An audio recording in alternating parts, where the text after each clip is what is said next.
Welcome to the second lesson in Module 1, Setting the Stage to Who We All Are.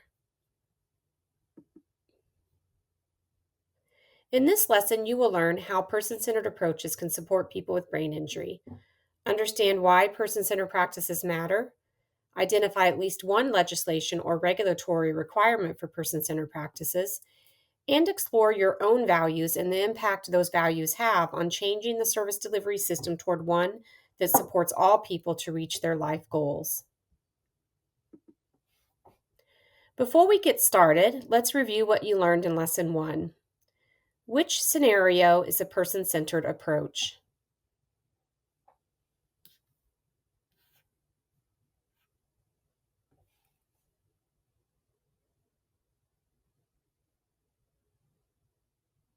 Scenario 1 and 2 are not person-centered.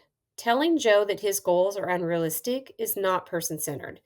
Can you think of ways that you would handle the scenario differently? In future lessons, we will talk about the ways to support a person to reach their goals in life. We will also talk about the different ways we should approach a person with brain injury. Providing a person a 20-page packet without explanation is daunting for anyone, and is especially daunting for a person who just experienced an injury. It does matter how we talk to people, how we approach people, and how we help them to achieve their goals, no matter how small or large those goals are. It's really all about relationships. Scenario 3 is a person-centered scenario because the approach is open and honest, exploratory, and acknowledges how Mike feels. When you think about the three scenarios on the previous slide, why do you think the approach is not person-centered?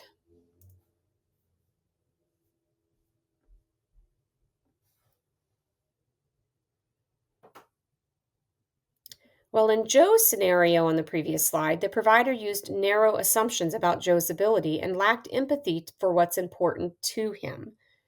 In Samantha's scenario, the provider failed to individualize their approach to her situation and did not recognize or address the long-term and often lingering effects of brain injury.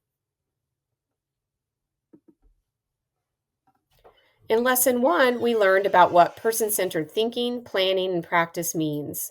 You learned that person-centered thinking is how you talk and interact with people, whereas person-centered planning is how you help a person to learn about their choices and interests and develop a plan for their life vision. You also learned that person-centered practices are the techniques and tools we all use to plan, organize, and support ourselves and one another. In summary, the focus is on the person. Person-centered thinking focuses on language, values, and actions toward respecting the views of the person and their loved ones. It emphasizes quality of life, well-being, and informed choice. Person-centered planning is directed by the person with helpers they choose. It is a way to learn about the choices and interests that make up a good life and to identify the supports, both paid and unpaid, that are needed to achieve it. Person-centered practices are present when people have the full benefit of community living, and supports are designed to assist people as they work toward their desired life goals. So why does person-centeredness matter so much? It matters because all people want to be treated with respect and supported to reach their life goals. Several studies reflect the positive impact of person-centered practices on long-term outcomes for people with brain injuries in particular. There is growing application of these practices over time. Accreditation and certification standards often include a focus on person-centered service delivery. For example, the Commission on Accreditation of Rehabilitation Facilities, known as CARF, states as follows, quote, "Our person-centered field-driven standards promote evidence-based practices and person-centered care that enhance the functional ability and quality of life of persons with lived experience of a disease, disorder, or injury," end quote. When a person has a brain injury, person-centered approaches can support common experiences, such as when a person has memory challenges, attention and concentration may be shallow or difficult to maintain, or the person may have coordination and motor control issues. For example, person-centered approaches can spur new learning needed to actually mitigate memory issues or to help with organizational issues. You might be asking why this is. In what way can person-centered approaches help a person with brain injury? Well, let's take an example. What if you're working with a person who has a brain injury and they struggle with impulsivity and dysregulation of words and actions? We know that impulsiveness can lead to misunderstandings and conflict. How can you use person centered approaches to help the person to develop strategies that work? Well, you can start first by getting to know the person. You identify what's important to them. You then work with them to develop an actionable plan that might include the creation of a brain injury identity card to address everyday social experiences that actually may go sideways. Using this example, you should start to see a pattern in the hallmark features of person centered practices. These features include one, getting to know the person as a uniquely special human being, two, developing a personalized way to mitigate the things that get in their way to having the kind of life that they actually want, three, you're always pointing them toward their North Star, the kind of life that they actually want, and four, you're using techniques and tools to support them along a personalized journey. Federal agencies recognize the importance of person centeredness on health and social outcomes. These agencies, through legislation and rulemaking, have built a foundation to person centered systems. For example, Congress passed Section 2402A of the Affordable Care Act, requiring states to develop home and community based service delivery systems that are person centered and encourage growth and self direction. The U.S. Department of Health and Human Services released guidance on the implementation of 2402A in 2014. The Centers for Medicare and Medicaid Services then promulgated a rule on home and community based services that set forth person centered planning provisions. More recently, in April of 2024, the Ensuring Access to Medicaid Services final rule strengthens the oversight of person centered service planning for home and community based services. Despite the progress over the last 30 years in the advancement of person centered practices, many systems that support people with disabilities and chronic conditions continue to struggle with implementation. The Administration for Community Living and the Centers for Medicare and Medicaid Services partnered to form the National Center on Advancing Person Centered Practices and Systems, also known as NCAPS. Through NCAPS, experts in person centered practices develop materials and they provide guidance on the application of person centered thinking, planning, and practice. Michael Small and his partners at the Support Development Associates identified the key ingredients of a person centered system. These key elements are on the slide, and you're welcome to pause the video and read through them more slowly if you'd like to. But in essence, the 9 elements include a vision, a mission, and values that are routinely used, advocacy that's external and internal to reach desired outcomes, helping people to move toward their vision for a good life, effective ways to learn the kind of outcomes that each person actually wants, as well as the support for those who implement those services and those outcomes, including paid and unpaid support, an organizational and team culture that supports learning and provides safety as a person navigates the system and attempts to reach their goals, planning practices and supports that are trauma informed, as well as alignment with external and internal pressures on the system to best support movement toward a person's vision, quality management systems that measure effectiveness and identify areas of improvement, as well as leaders who understand all of the above, 1 through 8, and engage in sustained and consistent actions for their implementation. These are the 9 elements of a person centered system. Becoming person centered starts with living person centered values for you and others, pretty much all people. Once you understand and can act on those values, you will develop the skills that reinforce those values. Living the values of person centeredness means that you incorporate them into everyday activities at home and in your workplace.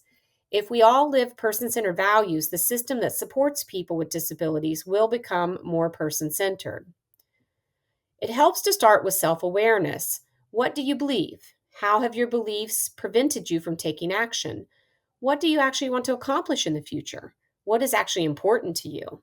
What is your vision for your own life? The important point to consider when we work with people with brain injury is that all people, regardless of age, ability, family role, are considered in our vision, our values, our policies, and our practices. This is a core concept of the life course framework, which we will talk about in future lessons and modules. Basically, we are part of the all. How we see ourselves will impact how we see a person's potential and how we help a person, whether they have a brain injury or not, to reach their vision for a good life. In the next lesson, you will take action on the values that you hold.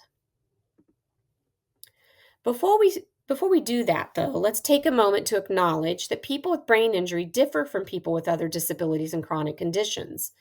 People with brain injury are faced with the reality of who they were and the need to identify who they want to be.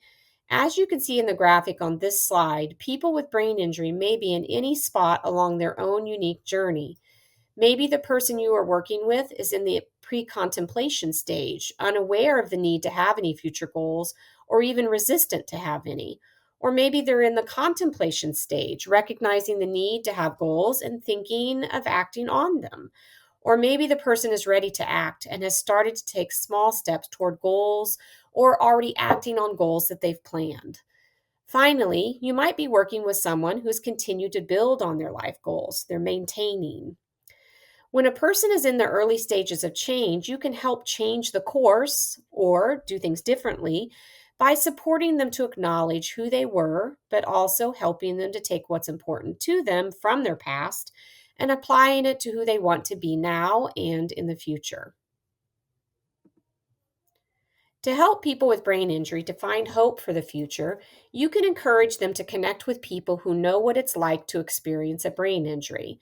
Let's listen to a few thoughts from Julie and her husband Chris as they share their story of hope and how their dreams were fulfilled as a result of tailored, person centered planning.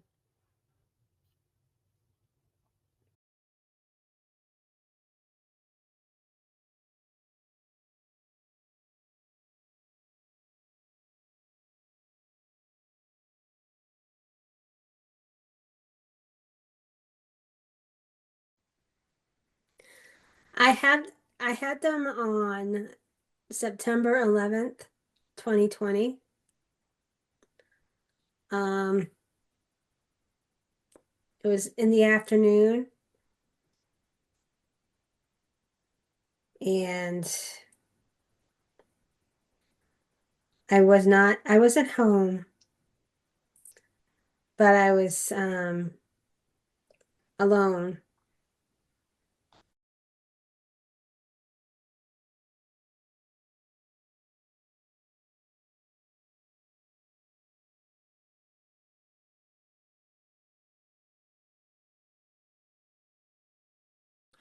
I always knew that we would get her home. Um, Being new to this kind of major traumatic event, you don't know the process of anything. You don't know the time frame of everything. Some people walk out a week later. Some people get wicked lucky. Some people just don't make it, period. You've seen one brain injury, you've seen one. It's not it's so I guess I always knew that I'd get her home. The hard part was not knowing when.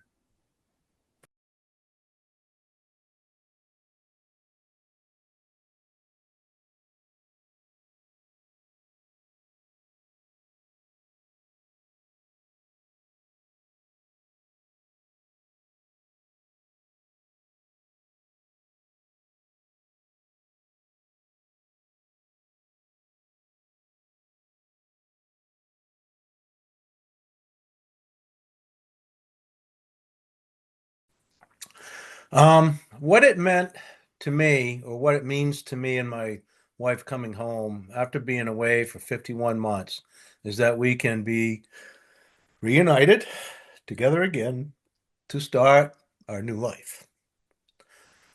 It will be different in many ways, and we'll have to do things in different ways. That's okay, but our options are many. Our love for each other will help us get through our new life's hurdles. The road after her brain aneurysm stroke has been Long and difficult, getting depressed, and felt like giving up many times. This journey is like a double-edged sword, she being in and out of hospitals and long-term care facilities. Me being on the outside, advocating every day for her health care, working and visiting. Um, her being on the inside, also, no one wants to be on either edge of that sword.